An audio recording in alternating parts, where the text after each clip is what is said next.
instruction.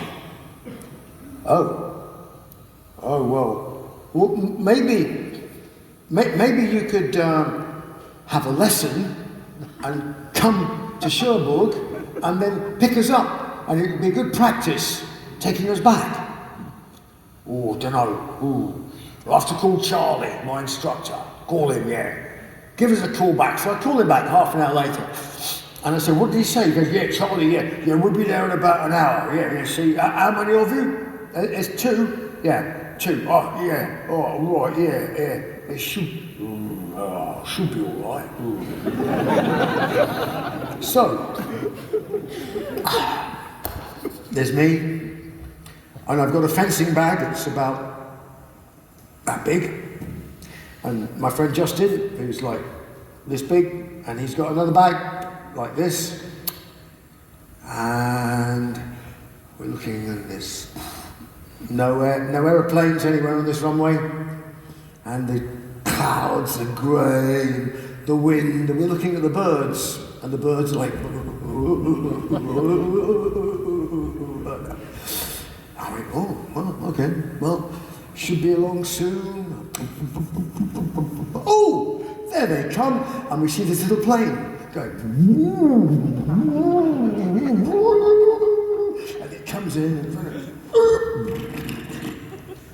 in, taxis in. There's the one gendarme, and he's like, so, and out gets this guy Charlie, the instructor, and he gets out, and it's this low wing airplane, one engine, and Nick's in the right seat at the front, and Charlie is in the left seat. He climbs out and goes, right, okay, everybody in. So we go, exciting, I've never done this before.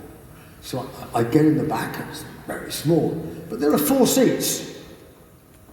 And I said, well, where do we put these 2 big bags that weighs nearly as much as one person? And Nicko's going, oh, fuck, I don't know where those are going to go. I said, okay, Nick, we'll put them in the back. Oh, there's not much room in the back. I went, oh, okay. Oh, there are 4 seats, though. Yeah. Now, what I discover later, these aeroplanes come in different sizes, but they all have 4 seats. They make one with a 200 horsepower motor, one with 180, one with 160, and one with 140 horsepower motor. All of them have only 4 seats. So, even though they have 4 seats, it doesn't mean you can put 4 people in them. Guess which engine we had? So we're putting 5 people in an aeroplane that should only take 3 people. So we go in and we sit, and I'm sitting there, and Justin's sitting there, and the fencing bags are in the back, and Nicko's going, oh, that's a lot of shit in there, oh, I don't know. And we're sitting in the back and say, wow, this is exciting. And the aeroplane's like this, and it's nose wheel, and suddenly you go,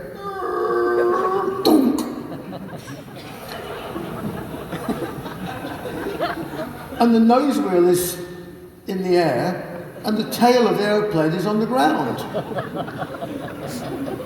I said, is this normal? And Nick goes, no, it's not fucking normal, no, it's fucking not normal, no. And the gendarme is like, what's going on here? Is this a law? So Charlie, meanwhile, is going, what? No problem. Just a second, hang on a minute, just a minute, chaps. I have a plan. Everybody lean forward. Wow, okay. Everybody leans forward, we're all leaning forward, and Nick's leaning forward like this. Leaning forward. Nothing happens. I said, now what? He goes, no panic. Don't panic. Because Charlie was ex-Royal Air Force himself, So don't panic, chaps, don't panic. I have a plan here. Charlie goes to the tail of the aeroplane, which is on the floor. And go, and lifts it off. So he's holding the aeroplane up. And goes, right. He goes, okay, Nicko, start the engine. When you start the engine, everybody lean forward. I'll jump on the wing and we'll take off. I said, fuck, I love this. This is great. Is this normal? And Nick goes, no, fucking not normal. No, it's not normal. So I said, right. I said, so you've got to start the engine. Yeah, I've got to fucking start the engine. Just a minute, hang on. And he gets out his book. It's like, hang on, mate, yeah, right, yeah, right, okay, yeah, right, flight controls, normal, yeah, and ignition, now, dead cut, yeah, right, magnetos on full right, on everything. I said, what the fuck are you doing? I said, I'm going through the checklist. I said, no, you're not. I said, those are the instructions for start. Don't you know how to start the fucking engine? No, it's a checklist. It's a checklist. You have to do a checklist. You're a fucking aeroplane. You have to do the checklist. It's not a checklist, it's instructions on to start the engine. Don't you know how to do it? He goes, no, you've got to fucking, I'm saying, I've got to pump this. Bind. And then he opens the door and goes, clear prop! I went, who are you talking to? There's nobody there. No, but you've got to do it. Why? Well, it's procedure. But there's nobody there. Well, no, but you've got to say clear prop. Well, in case there was somebody there. Yeah, but there isn't anybody there. No, I don't confuse me. I'm fucking doing it. I've got to do this. Hang on a minute. Right, start the engine. And everything starts shaking. And Charlie's like, right, jump in, everybody lean forward. And he runs, jumps on the wing, jumps in the front, bang, and opens the throttle, and off we go. I'm thinking, fuck, this is good.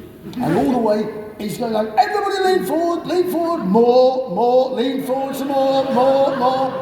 And we start going down the runway. Now, Cherbourg runway was extended by the Germans in the Second World War for long-range bombers.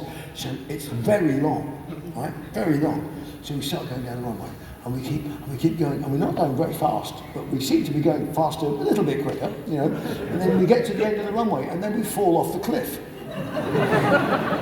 But before we hit the water, we start flying. And then we gradually start climbing up.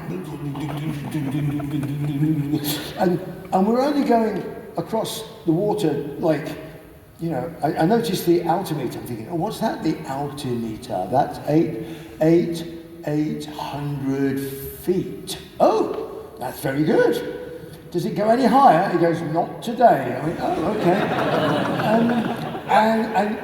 And then we realised that there's the other airport, Jersey, its runway is also on a cliff, but much higher than the one we just fell off.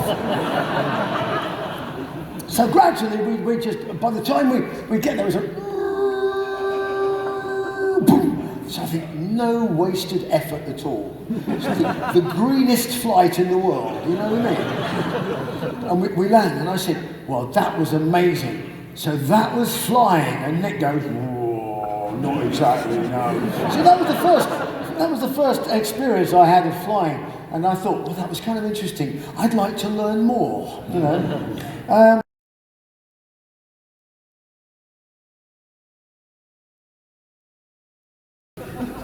Most people take the road out. Most places in the world, I mean, there'll be a Warsaw somewhere in America. Most towns have got another town somewhere in the world called Paris, Texas, Odessa, also Texas. They're not all in Texas, but Worksop, no.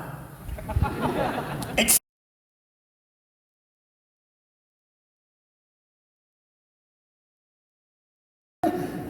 oh, no, that won't do. Oh. And then he wrote me a note, and I took it back to my head teacher, and I went, boop. Certificate, Dickinson, non-singer. Yes!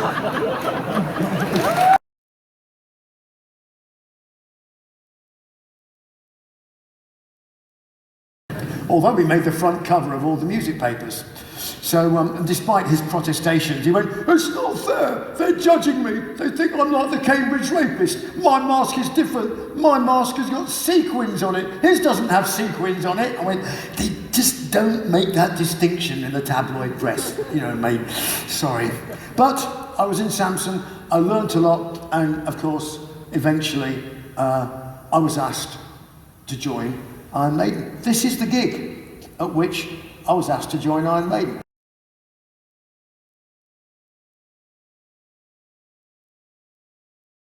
The food for the business class people, they have 6 breakfasts before 9 o'clock in the morning. Look at the state of me. 6 months, I'm so fat I can't even get out of the fucking window.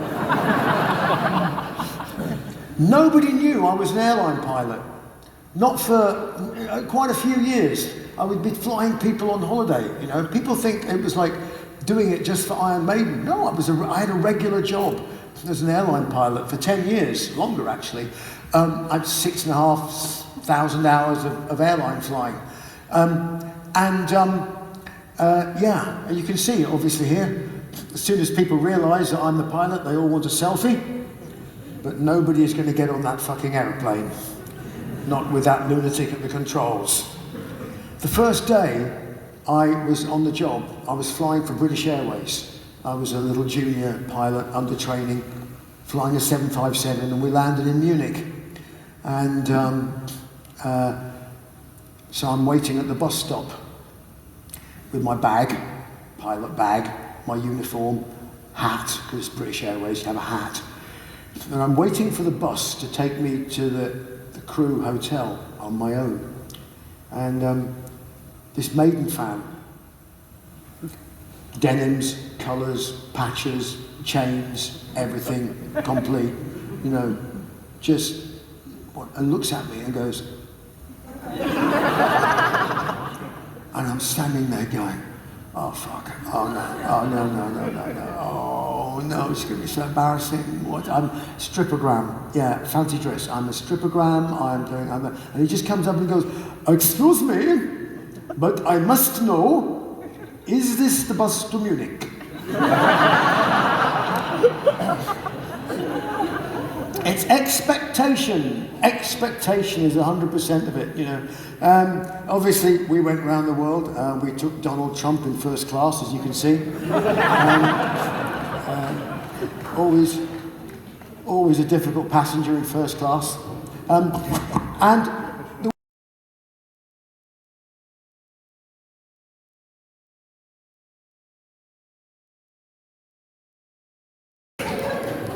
You know what? I couldn't tell you, because the last time I ate a McDonald's or was in a McDonald's for any purpose other than trying to urinate was probably 35 years ago. I used to eat their ice creams when I had a sugar fetish. Was it in Germany? Oh, eine Caramel Eisbecher bitte, you know. That was it. But no, the hamburgers and things, no, not really. Have you ever considered opening a Bruce Dickinson University? With fencing, aviation, heavy metal as some of the classes? Yeah!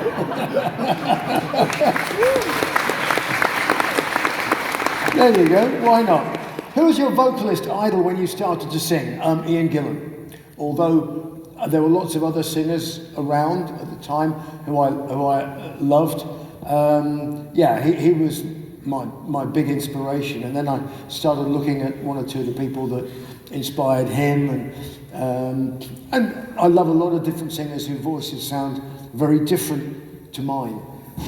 But you kind of look behind the attitude of the voice, not just what the voice is doing, it's what the intention is. Because when you're a singer, it's not just about only your voice. What makes you a successful singer is your ability to communicate with your voice, to tell a story. And that's why somebody like, for example, Leonard Cohen is a brilliant singer, even though as a voice, he's like, well, it's kind of unconventional. But as a storyteller and a songwriter, he's fantastic. So you have to just use what you have in an appropriate way and try and tell some tales of truth using it, and then people will listen to you, hopefully. Hello, have you ever taken any vocal lessons? No.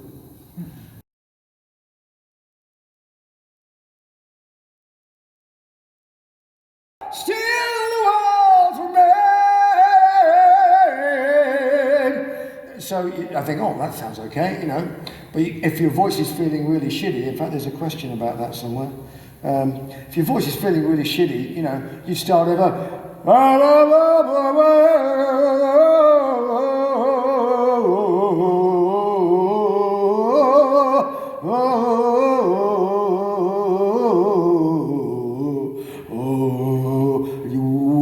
Out the bottom bit like that. Then when you get the pressure nice and building, you can really let fly. And then you really open up. Once your diaphragm is warmed up, you can really start to build the top notes, you know. So, head the trumpets! Head the trumpets! So you can really make it sound like a trumpet, you know. And then you can really start to hear the top of your head go zing! You know, so those sorts of things. Do you have a favourite? It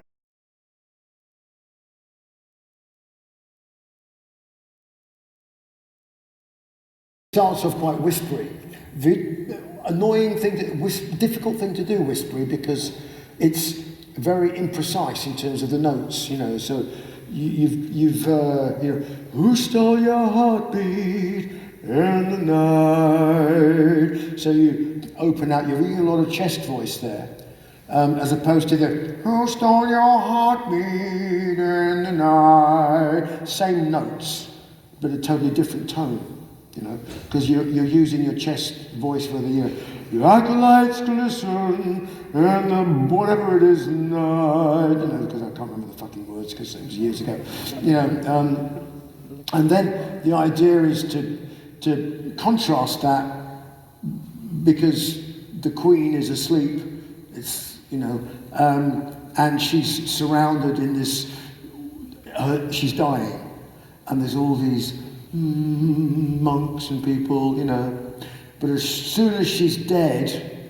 fuck, they all turn into demons and they're coming to take her and take her soul and everything. Very similar to the album cover on Black Sabbath, Sabbath Bloody Sabbath, you know, where he's surrounded by beautiful women, and then when he dies, they're all, you know, demons, you know. So what you do then is you switch the voice to the howling sins of death and the razor, and you put the rasp in there from the throat, you know.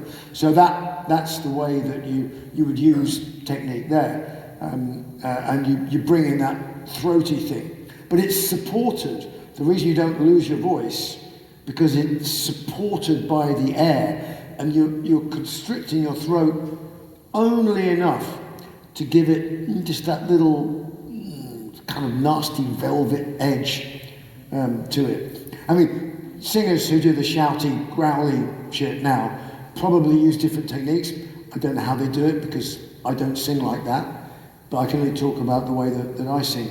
Why don't you play Alexander the Great live? Oh, fuck off. You know, he died of a fever in Babylon. There you go.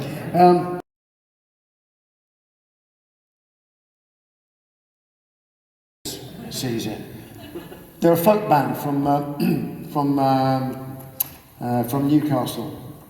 Could a copper catch a crooked coffee maker? Could a copper comprehend that a crooked coffee maker's just another taker? One it takes to be a friend. Because the fuck on the tine is all mine, all mine. Fuck on the tine is all mine. Bum, bum. Okay, there you go. That's sung that one.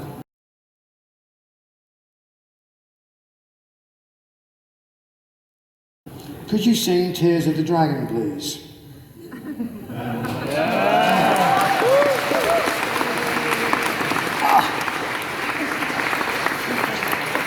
For too long now, there were secrets in my mind. For too long now, there were things I should have said.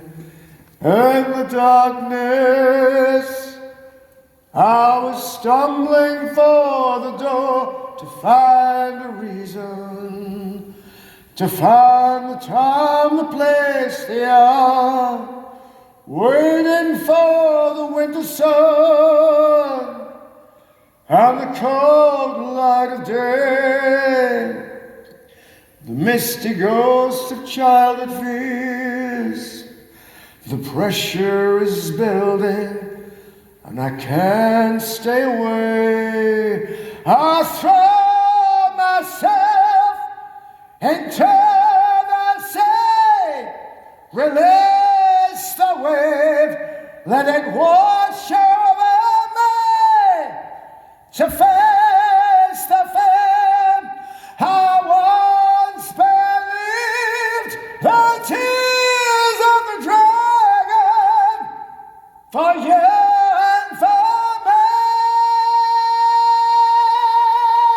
Thank you very much. Good night.